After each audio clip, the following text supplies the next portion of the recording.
warahmatullahi wabarakatuh. Good morning, ladies and gentlemen. My name is Tamira Rizka. I am special staff member in the United States Tender Pilot. I work directly under the President of the United States. Today, I will be talking about trading war between the United States and Chinese. Okay, first the table of context. 1. Breakdown. 2. What is the Chinese trade war? 3. Reason for benefit, 5. Solution, and 6. Closing. Background. The trade war between the United States and Chinese has been ongoing since 2008, characterized by the imposition of high tariff on its product. The U.S. government, through the Department of Commerce, has imposed high tariff on various China products in response to what it considers unfair tender practices as intellectual property rights violation and Chinese government subsidies. Next slide. What is U.S.-China tender war? Tariffs are taxes on imported goods from other countries. In this context, tariff forever refers to the practice of setting high tariffs, which are taxes on goods imported or exported between countries at time of tender conflict. Tariffs are taxes on imported goods from other countries. In this tender war, the U.S. and China are increasing the taxes on other goods from of economic competition. The goal is to protect domestic industry and force the other country to negotiation. Okay, look at the slide. There is picture products are subject to tariff. China 46.5%, United States 53.5%. This chart shows the practice of products subject to tariff between two countries, China and United States. The practice illustrates the proportion the product for countries that are subject to tariff policy in international trading. Next slide. Reason, benefit, and solutions tariff U.S. and Chinese.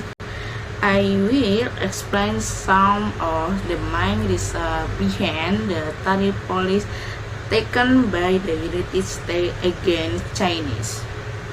1. Regarding the deficit. First, the tariff policy aims to record the trading deficit with negative difference between export and import that has been hurting the United States. Tender deficit occurs when the value of country is import greater than the value it is exported by raising tariff. The government hopes that import with and local products will become more competitive to recording the deficit. 2. Protecting domestic industry. Second, tariffs are imposed to protect domestic industry from competition from capable foreign products. This step is taken so the local industry can develop without being processed by imported products whose prices are lower due to subsidy or unfair tender practice from other countries. 3. Promote and fair tender negotiation.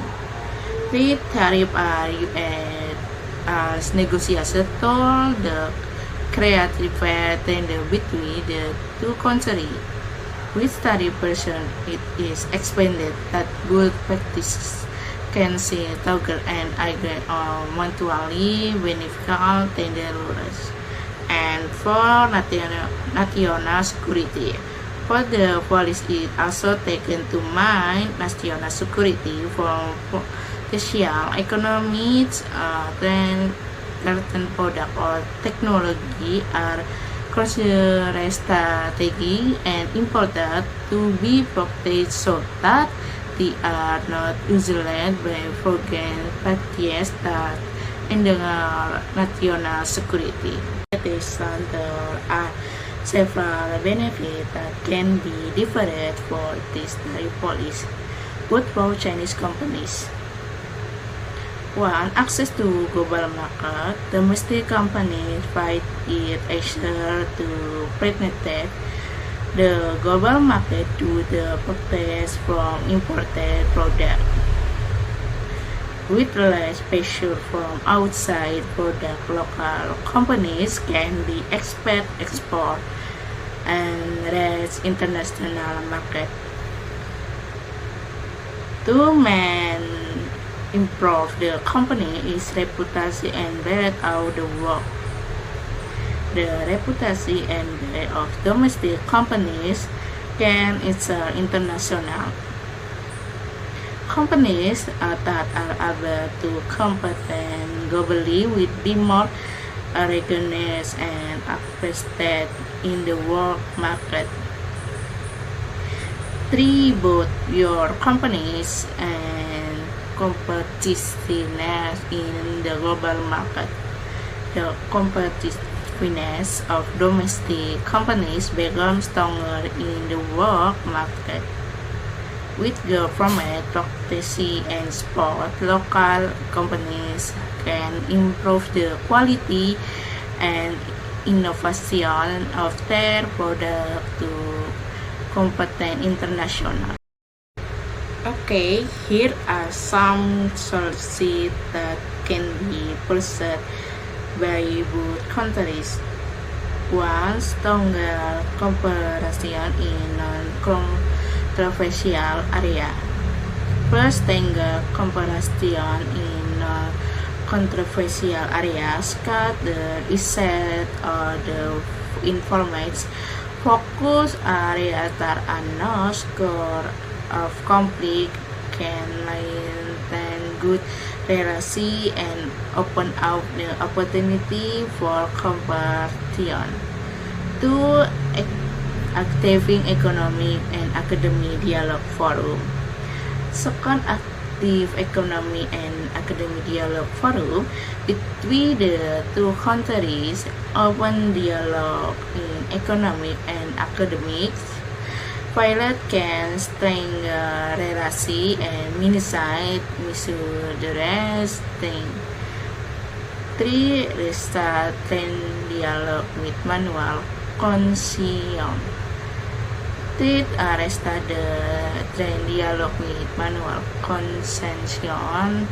Renegotiation with mutual concession can lead to the five deals that benefit both parties. And 4. Utilize the role of trade countries and mediator. 4. Usually the trade countries as mediator to find middle ground. IT country can be a mediator that help in compromise solution and tender negotiation. Okay. Thank your attention presentation and see you next time and goodbye.